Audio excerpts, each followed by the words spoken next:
Alors bonjour, bienvenue sur ma chaîne Créativité Lydie. Nous sommes mardi.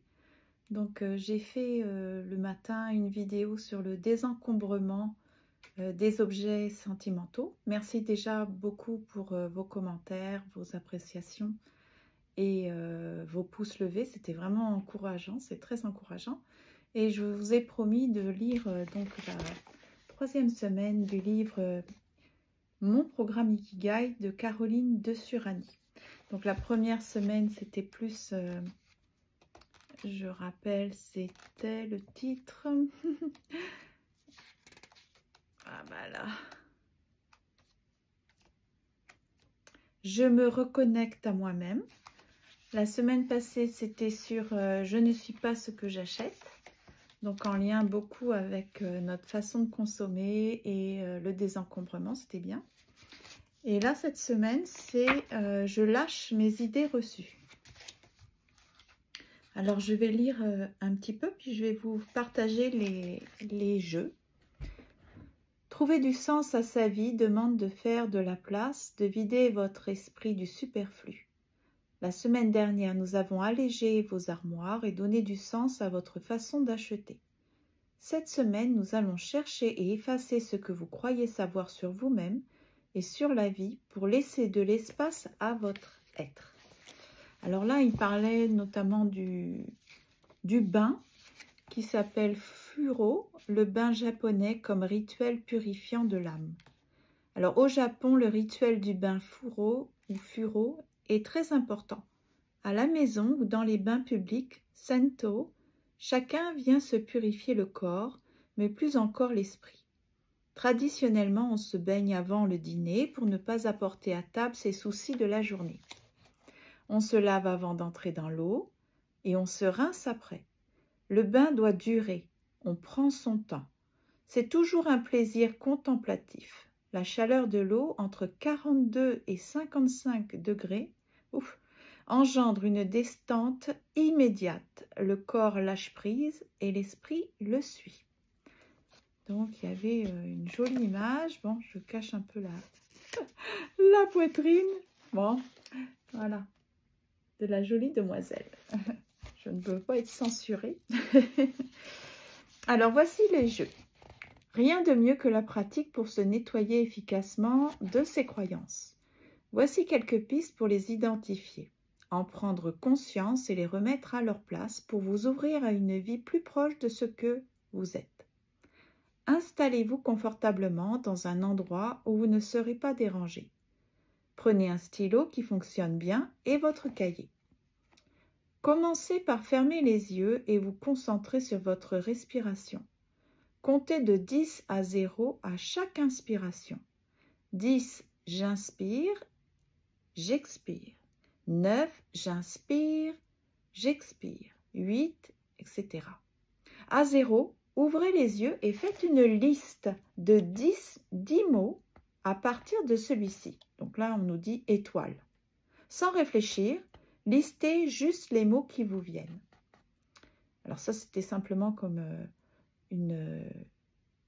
un petit démarrage, briser la glace. Maintenant, il va falloir le faire vraiment concrètement avec des listes très précises.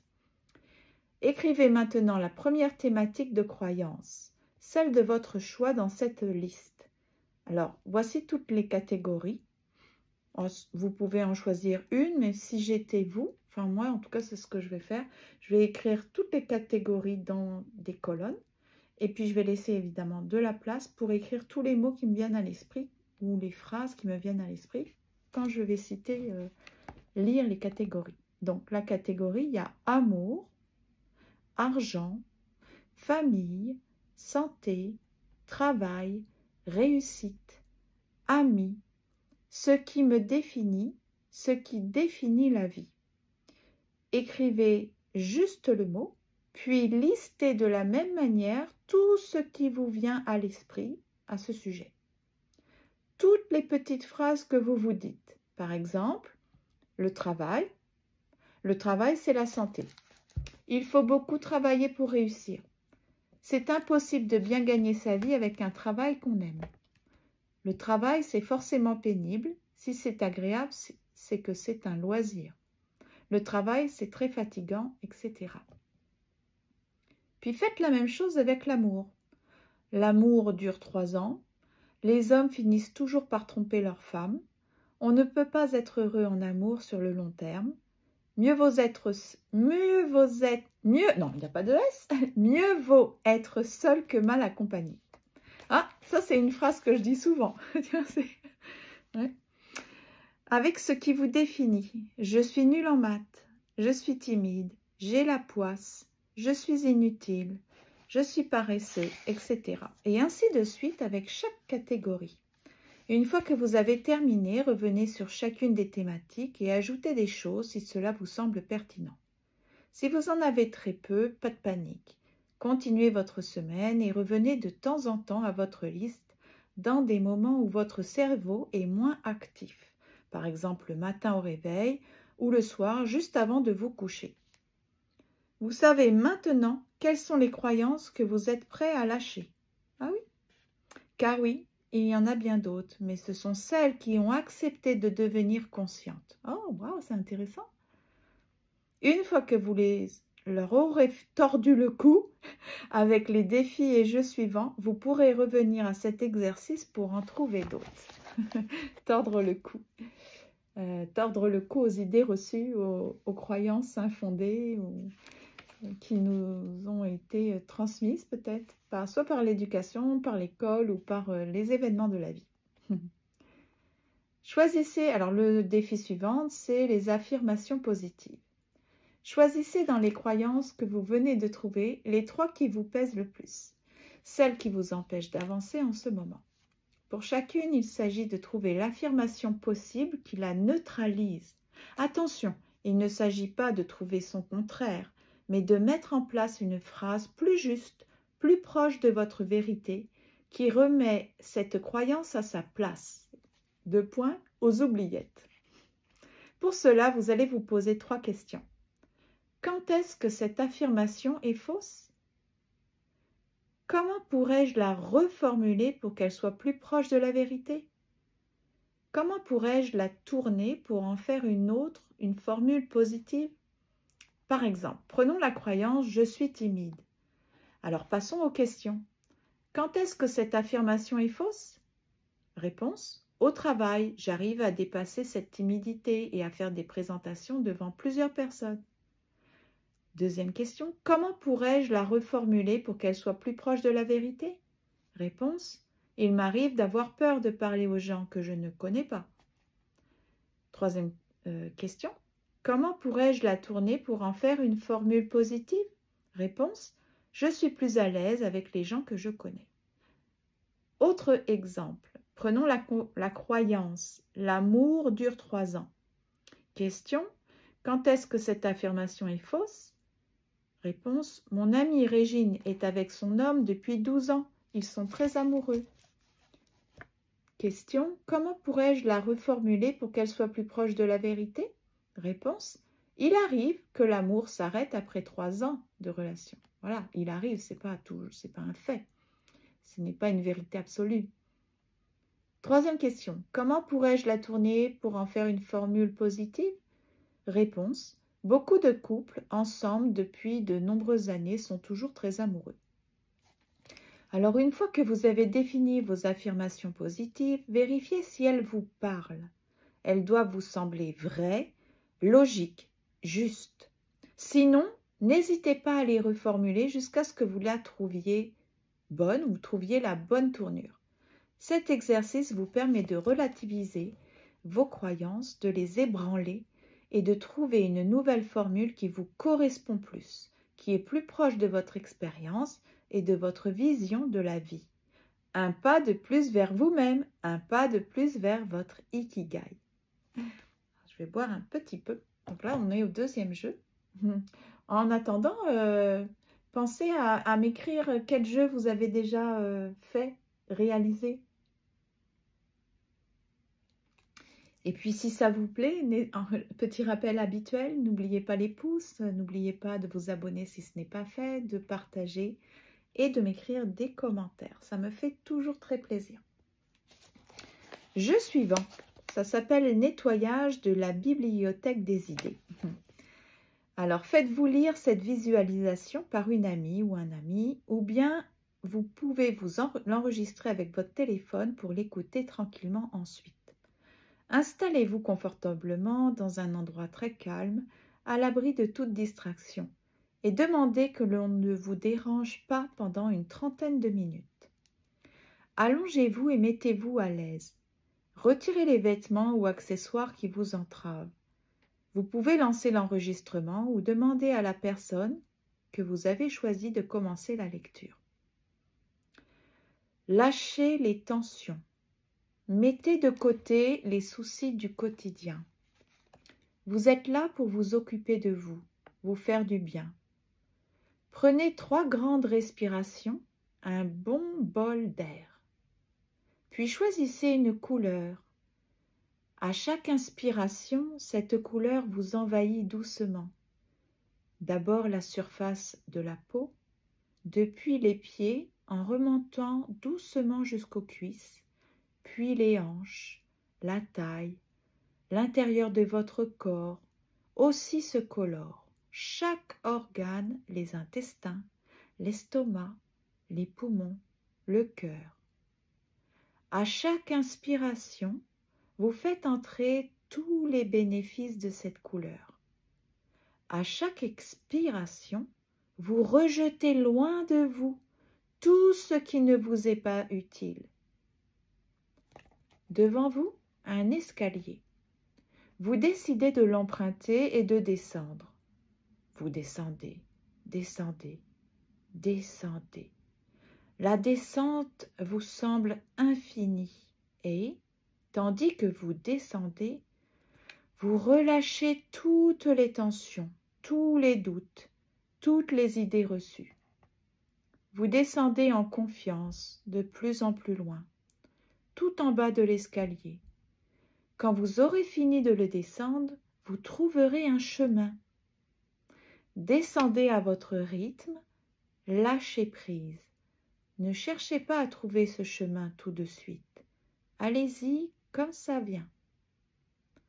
Empruntez le chemin et avancez doucement en prenant bien le temps de vous imprégner de l'ambiance.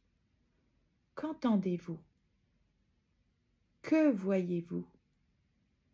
Quelles sont les odeurs? Les choses que vous pouvez toucher, goûter? Continuez à avancer sur ce chemin. Quelque part, un peu plus loin, vous trouvez une maison.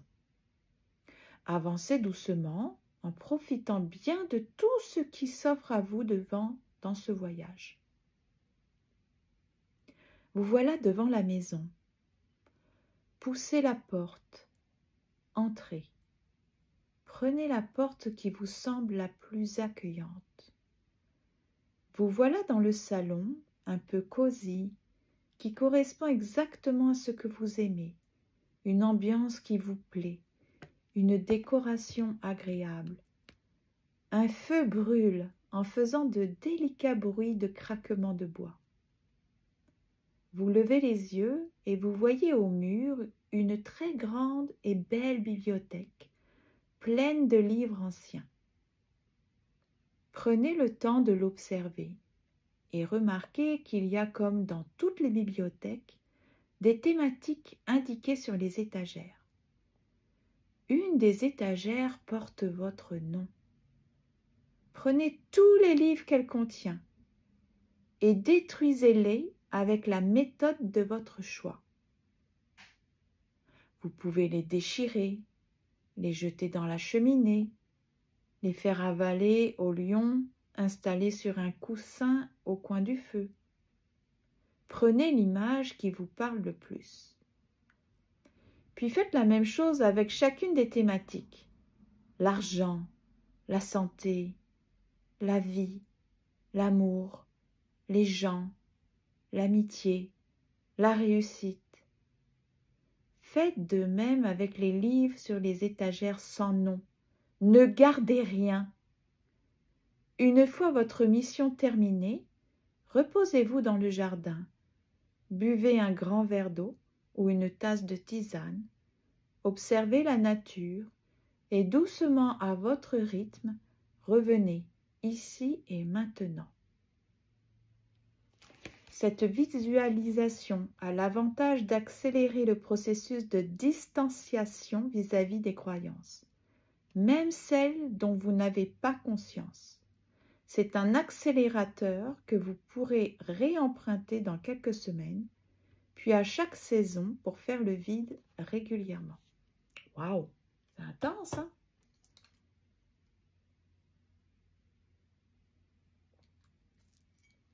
Je ne m'attendais pas à la destruction de tout. Alors, le jeu suivant, c'est dessin multiple, projection. En plus de nos croyances, mais qui viennent très souvent les appuyer, il y a des projections que les autres ont faites sur nous et ce que l'on imagine que les autres attendent de nous. Beaucoup de pression que l'on se met inutilement. Prenez un papier et un crayon. Dessinez-vous au centre de la feuille. C'est de l'art-thérapie, ça. Dessinez sur vous les attributs de chaque mission ou métier que l'on a souhaité, imaginé, que vous auriez souhaité pour vous. Par exemple, si vous pensez que votre mère aurait aimé que vous soyez plus à l'écoute, dessinez-vous une grande oreille. Si votre père souhaite que vous soyez médecin, mettez-vous une blouse blanche. Si on a souhaité ou on vous a traité de clown à l'école, dessinez-vous un nez rouge. Si vous vouliez être plus riche, dessinez une liasse de billets dans votre main. Si on vous a souvent dit que vous aviez une belle voix et que vous devriez chanter, ajoutez un micro, etc. Observez cette image qui représente ce que vous croyez devoir être. Constatez à quel point il vous est impossible de répondre à toutes ces injonctions à la fois, d'autant qu'elles sont parfois contradictoires. Puis, détruisez ce dessin de la manière qui vous fait le plus plaisir, en le brûlant, le déchirant, le mettant en boule, le diluant dans l'eau, etc. En lâchant énergiquement toutes ces demandes. Bravo, vous venez de faire encore un peu de place pour la personne que vous êtes vraiment. J'aime bien cette activité. Défi suivant, la vie contraire. Prenez une croyance qui vous encombre encore. Choisissez-la bien, car vous allez vivre avec elle toute la journée. À la première personne que vous croisez, affirmez votre croyance et observez la réaction de votre interlocuteur. Par exemple, l'argent ne fait pas le bonheur. Ah, c'est comme si on s'adressait à une personne qui s'appelle Isabelle. Donc, vous vous adressez à un ami ou une amie. Ah, tu sais, au fait, moi je trouve que l'argent ne fait pas le bonheur. À la pause café, posez votre croyance sous forme de question à l'ensemble des personnes présentes. Par exemple, pensez-vous que l'argent... Alors, c'est marqué « fait le bonheur », mais c'est du subjonctif, hein, parce que... En tout cas, le verbe penser, enfin tous les verbes d'opinion, je ne vais pas vous faire un cours de français, mais les verbes d'opinion, quand ils sont posés sous forme de question ou à la forme négative, c'est du subjonctif qui suit. Alors que quand on dit « je pense que », c'est de l'indicatif parce qu'on est sûr à 100%. Alors que si on dit « pensez-vous que » ou « ne pensez-vous pas », là ça va être du subjonctif. Excusez-moi, ça n'a rien à voir, mais c'est parce qu'il y a une faute et en tout cas... Oh là là, excusez-moi, j'aurais dû faire pause. Ok, je recommence parce que ça n'a aucun sens. Je mettrai à quel moment est le vrai défi. Je recommence. Ok, ça n'empêche qu'il y a une faute. Alors, prenez une croyance qui vous encombre encore. Choisissez-la bien, car vous allez vivre avec elle toute la journée. À la première personne que vous croisez, affirmez votre croyance et observez la réaction de votre interlocuteur. Par exemple, « L'argent ne fait pas le bonheur, tu sais, Isabelle ?» À la pause café, posez votre croyance sous la forme d'une question à l'ensemble des personnes présentes. Par exemple, « Pensez-vous que l'argent fasse le bonheur ?» Et notez ce qui se dit. Au déjeuner, affirmez le contraire aux gens avec qui vous partagez le repas. L'argent fait le bonheur, j'en suis certaine, et voyez les réactions. Le soir, faites le point sur ce qui s'est dit. Constatez que chacun a une opinion sur le sujet. Qui a été convaincant? Avez-vous toujours eu la même idée sur le sujet? Qu'est-ce qui a changé? Pourquoi? Donc, confronter une croyance à des idées opposées la remet à sa place. C'est une opinion comme une autre. On désacralise cette idée pour la rendre inoffensive. C'est juste votre avis, pas votre religion. Alors, le jeu suivant s'appelle « Faire comme si ». Prenez une croyance sur vous-même qui vous semble inébranlable. Une si forte que vous doutez de pouvoir vous en débarrasser un jour. Vous êtes même persuadé que c'est une vérité. Aujourd'hui, vous allez décider de vivre comme si vous pensiez exactement l'inverse, juste pour 24 heures. Trouvez l'inverse exact de votre croyance. Par exemple, je suis timide devient je suis hyper sociable. Je suis nul devient je suis génial. Je suis un idiot ou une idiote devient je suis hyper intelligent ou hyper intelligente. Je suis maladroit devient je suis très habile. En vous réveillant, prenez quelques minutes pour bien incarner votre personnage. Visualisez-vous, imaginez comment pourrait être votre journée. Posez-vous quelques questions pratiques. Comment quelqu'un de très sociable se comporterait-il au bureau? Comment quelqu'un de génial gérerait-il votre travail? Comment quelqu'un de très habile se rendrait-il au travail? À chaque micro-choix de la journée, faites ce que votre personnage ferait. Lâchez vos réflexes et habitudes, même les plus simples. Remettez tout en question. Douche ou bain? Bus ou vélo? Apéro ou cinéma? À tout moment de la journée, activez bien les réflexes inverses aux vôtres. Ne vous excusez pas sans arrêt. Ne faites pas particulièrement attention avec les choses fragiles, etc. Le soir, en vous couchant, faites le point sur votre journée. Qu'est-ce qui a été agréable? Qu'est-ce qui a été plus difficile? Quelles nouvelles habitudes aimeriez-vous mettre en place? Vous éloigner du personnage défini par vos croyances vous permet d'expérimenter un autre monde, un monde interdit qui vous ouvre des milliers de possibles. N'hésitez pas à renouveler ce petit jeu avec d'autres croyances pour vous en libérer encore plus. Alors, est-ce qu'on arrive au dernier jeu? Oui, on arrive au dernier jeu. Voir disparaître ce qui vous reste de croyances comme par magie, ça vous tente? Prenez une croyance bien ancrée et lancez-vous dans cette visualisation. Vous pouvez l'enregistrer et l'écouter, mais ce n'est pas indispensable. Vous pouvez aussi bien lire l'exercice jusqu'au bout et le faire ensuite. Commencez par trouver l'affirmation positive inverse qui correspond à votre croyance, comme dans le défi sur les affirmations positives, c'est-à-dire l'exercice numéro 2.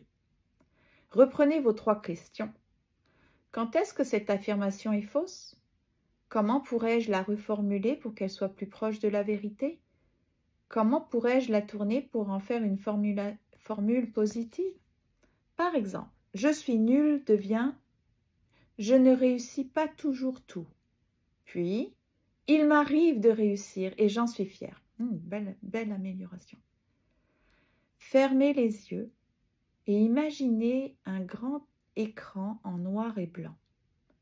Un personnage affirme votre croyance. Alors, par exemple, il dit votre prénom et il dit « est nul ». Petit à petit, l'écran rétrécit, la voix devient nasillarde, puis aiguë, puis très rapide, ridicule. L'écran rétrécit encore, prend la taille d'un timbre-poste jusqu'à disparaître. La voix se fait de plus en plus éloignée et rapide, incompréhensible. Derrière vous, un grand écran en couleur, un personnage qui vous ressemble est installé derrière une tribune. Il clame. Alors il dit votre prénom, ne réussit pas toujours tout. Entrez dans l'écran, prenez sa place, montez sur la tribune et clamez votre affirmation positive à voix haute comme si vous délivriez un message politique. Il m'arrive de réussir et j'en suis fier. Clamez cette phrase plusieurs fois à voix haute jusqu'à ce que vous y mettiez une réelle conviction. Il m'arrive de réussir et j'en suis fier. Cette méthode permet de reprogrammer votre cerveau, laissant de côté l'information ancienne en noir et blanc, lointaine et ridicule, comme la voix qui la prononce, en la remplaçant par votre nouvelle façon de voir les choses. Vous pouvez refaire cet exercice avec d'autres croyances. Ah, j'aime beaucoup. Donc, il y a vraiment des jeux qui me plaisent beaucoup, qui m'attirent. J'aimerais bien savoir quels sont les jeux qui vous intéressent, que vous allez faire. Et la semaine prochaine, c'est « Je ne suis pas celle ou celui que vous croyez ». Donc, je vais vous donner rendez-vous à la semaine prochaine. Je vais vous souhaiter de bien vous amuser. Et puis, à bientôt. Bye bye.